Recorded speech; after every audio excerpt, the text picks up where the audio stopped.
పూజకి అది పనికి పూజకి ఆ మూర్తి పనికిరాదు. ఆ మూర్తి వేగా పూజ చేసుకుంటే చేసుకోవాలి అంటే గోపూజలో ఆ మూర్తిని పెట్టడానికి వీలు. ఉండేటువంటి తేడాన్ని కనిపెట్టేటువంటి ఇలా కాకుండా 2 ఆవులు వచ్చింది.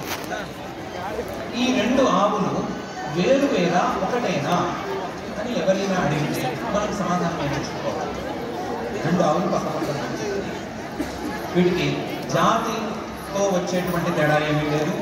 2 గొప్ప జాతికి చెందినటువంటి ఆవులే. పోనీ ఇంకా లోపలికి వెళ్ళి అవాంతర జాతులని కపిలత్వం కానీ ఏదో శుక్లత్వం కానీ నీలత్వం కానీ ఏం పెట్టుకున్నా సరే ఆ జాతి ఈ రెండింటికి సమానంగానే పోనీ లక్షణం అనే అంశాన్ని